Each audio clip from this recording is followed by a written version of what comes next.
Voice of Raxaul breaking news. नमस्कार, आप देख रहे हैं voiceofroxall.com। voiceofroxall.com के द्वारा पिछले दिनों रक्सौल बॉर्डर के पंटोका ग्राम के भारतीय भूभाग पर नेपाल आर्म्ड पुलिस फोर्स के द्वारा कैंप और वाच टावर बनाने की खबर के प्रसारण के बाद उसका बड़ा असर हुआ है। नेपाल आर्म्ड फोर्स ने पहले तो वाच टावर हटाया और अब कैंप भी हटा लिया है। भारत नेपाल सीमा की रक्षा के लिए जहां एसएसबी के जवान तैनात हैं, उसी तरह नेपाल आर्म्ड फोर्स नेपाल की ओर तैनात है। नेपाल आर्म्ड फोर्स ने सहिष्णुता नदी से लगे इलाके में जो भारतीय भूभाग है, पंटोका ग्राम के ग्रामीणों की भूमि है, उस पर अपना कैंप बना लिया और बांस बल्ले का वाच टावर बना लिया गया। इसे पहले तो मचान बता करके कन्नी काटने की कोशिश की गई, लेकिन जब मामला तूल पकड़ा तो इसकी जांच हुई और फिर ग्रामीणों का, अधिकारियों का दबाव पड़ा और एसएसबी के बात करने के बाद आर्म्ड पुलिस फोर्स को पीछे हटना पड़ा। यह देखिए कैसे उन्होंने भारतीय भूभाग पर अपना कैंप बना रखा था। यह कैंप एक दो नहीं, करीब आधा दर्जन की संख्या में यहाँ मौजूद है। लेकिन जिस जगह की आपको वीडियोज हम दिखा रहे हैं, वहाँ दो कैंप हैं और दोनों भारतीय भूभाग पर हैं। ग्रामीणों का कहना है कि यह पंटोका ग्राम के भारतीय लोगों के भूमि है, भारतीय भूमि है, जिस पर कैंप था। कितना दिन पहले लगाया गया है कैंप? ये लॉकडाउन में लगभग 2 महीना पहले लगाया गया। अभी वहाँ पर जवान लोग रहते हैं? हाँ, अभी तुरंत 4-5 जवान ऊपर चढ़ा हुआ था, अभी नीचे उतर गया। तो कब से आप ज़मीन अपना है इंडिया तो से? हमारे पूर्वजों का जमीन है, यहाँ से लगभग 100 मीटर भीतर तक हम लोगों का भारत है। उसी पर आर्म्ड पुलिस फोर्स कैंप बना लिए अपना? हम अपना ओम प्रकाश पटेल पंटोका। हाँ, तो कैसे मामला भैली? जो नदी का धार है, वो धार इधर आने के चलते, कटाव के चलते, वो लोग उधर का जमीन अपना अधिग्रहण कर लिया है, अपने कब्जे में ले लिया। 100 मीटर आगे तक हम लोगों का भारत है। पंटोका ग्राम के उमाशंकर पटेल की बातें तो आपने सुन ली। अब देखिए आर्म्ड पुलिस फोर्स को कैसे वाच टावर से अपना मोर्चा संभाल रखा है। आखिर यह मोर्चा भारत नेपाल सीमा पर क्यों है? चीन के इशारे पर जब से नेपाल की केपी ओली सरकार नाचने लगी है, नेपाल आर्म्ड फोर्स का रवैया भी बदला है।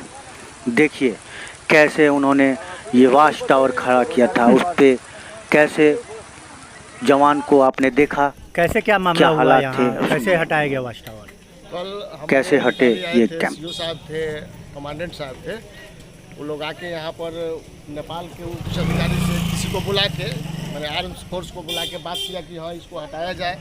ये जो नेपाल, भारत का भूमि है, इसको खाली कीजिए, आप लोग नेपाल में जाइए। तो उसने एक यहाँ से टावर हटाया, लेकिन दूसरा तीसरा टावर अभी यहाँ पर रखा हुआ है, वो लोग हटाया नहीं। जिससे आज भी आए थे कमांडर साहब और देख के यहाँ से फिर बैक होकर चले गए। अब नहीं हटाया लोग, अब कमांडर साहब जानते हैं कि हाँ क्यों नहीं हटा। उसके बाद तो हम लोग विशेष नहीं जानते हैं, लेकिन अभी भी भारत की भूमि पर वो लोग कब्जा बनाए रखा हुआ है। कितने लोगों की ज़मीन होगी उस पर भारतीय जो है? पंटोका गांव के लगभग 8-10 आदमी का ज़मीन है। सब यहाँ पर जो भी ज़मीन है पंटोका गांव का है। इस पर पूरा घर था, लेकिन नदी के कटाव के चलते उधर चला गया। क्या नाम हुआ आपका? ओम प्रकाश पटेल। ये वॉइस ऑफ रक्सौल की खबर का ही असर था कि एसएसबी के अधिकारी और सीओ दोनों ही जांच करने वहां पहुंचे और पुलिस फोर्स के साथ वार्ता की और कहा कि भारतीय भूमि से अब कैंप को खाली करो, वाच टावर को हटा दो। आप देख सकते हैं कि आर्म्ड पुलिस फोर्स कैसे अपना मोर्चा कैंप में संभाली हुई है।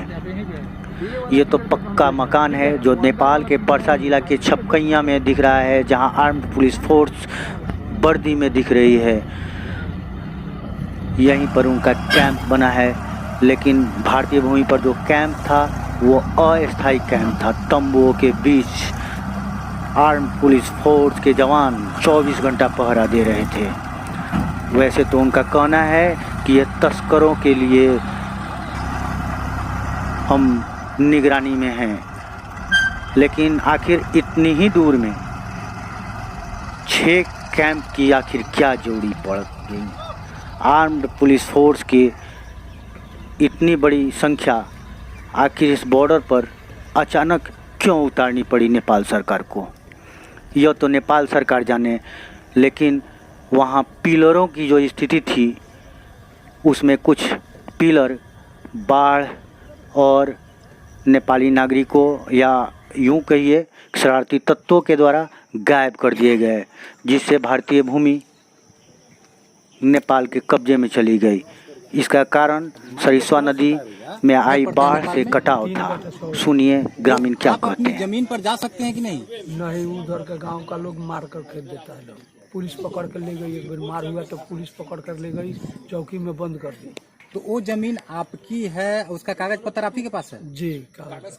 तो वो नेपाल क्षेत्र में है कि इंडिया क्षेत्र में है? इंडिया में। तो वो तो आपकी जमीन है, तो आप अपनी जमीन पर क्यों नहीं जा सकते? बोल रहा है जो नदी उधर चल गया, नेपाल में हो गया। वो नदी को वो लोग सीमा मानता है। सीमा मानता है जी। और झगड़ा करता है आप लोगों से? जी। कितनी जमीन आपकी थी? 3 कट्ठा छोड़ के। नाम आपका? इस्लाम में 8 कितने जमीन भरा वो बम्बू झरे बन हो। हाँ। आगे भीतर तो रुआ अपना जमीन पर जानी कि ना जाए नहीं सकते, वो खेत डाला लो कहेला रू तो अपन जमीन है। कहला लो वो ऊपर जमीन इस पार चले, नदी काटला तो हमके कह दी ऊपर के पार कहता है। तो वो पहले तो नेपाले में रहा जमीन थी, भारतीय में जमीन रहे। हाँ हाँ, अब सीमा लोग कहता नदी है का? हाँ, सालर सीमा नदी है। वही से वो लोग कहता अपना जमीन कब्जा कर ले। हाँ, वो लोग ऊपर का करता लोग घर बना ले लोग, आई सब नरकट फटकट बा सब काट ला। ये सब हमनी के बा, इनकर बा, हमर बा, हिनकर बा। नाम रुआर? हमार नाम चंदमणि राम। हाथ हटा एक मिनट। कितना जमीन आपका? 1 कट्ठा। कितना? तो वहाँ अपनी जमीन पर आप क्यों नहीं जा पाते हैं? सर नदी कटाव के चलते हम लोगों का मतलब जमीन उधर चला गया, और नदी का बोलता लोग कि हमारा सीमान है, हम लोग उधर जाते हैं तो नेपाली पुलिस जो चौकी है वहाँ पकड़ कर ले जाता है। तो अभी यह जो स्थिति हुआ है अभी हुआ है कि पहले भी ऐसी ही स्थिति थी? नहीं, पहले से है। पहले से है। अब लॉकडाउन के बाद हुआ है कि लॉकडाउन के पहले भी ऐसा स्थिति होता था? लॉकडाउन के पहले भी हुआ है। हुआ है जी। जबरदस्ती लोग जमीन पर कब्जा कर जी, रहे हैं। हम लोग जाते हैं उधर तो नहीं जाने देता है लोग, और पकड़ कर चौकी में ले जाता है लोग। अब दोनों गांव का पंच द्वारा उसका फिर कोई फैसला होता है तो फिर हम लोग छोड़ता है लोग वहाँ से। कई साल से ही सब है, लगभग 20-25 वर्ष से ज्यादा है। ये जमीन का विवाद है। जी। कितने लोगों की जमीन होगी उधर लगभग? बहुत लोगों की है, जैसे 3 लोग तो हम यही हैं, हाँ, और लोग भी है। परेशान है सभी आदमी। जी। वहाँ उस जमीन पर आपके अभी क्या किए हुआ है? अभी वही खाली जमीन है, नरकट वरकट है, उगता है तो काट लेता है लोग। तो अभी आप लोगों के साथ कैसा संबंध है नेपाल के लोगों से, ये बताइए। संबंध तो ठीक है। संबंध ठीक है? जी। केवल नेपाल पुलिस तंग करती है? जी। लोग तंग नहीं करता है? नहीं, लोगे ना तंग करता है, लोगे वो नहीं काटने देता है लोग, प्रशासन पकड़वा देता है लोग। नाम आपका? रामनारायण राम।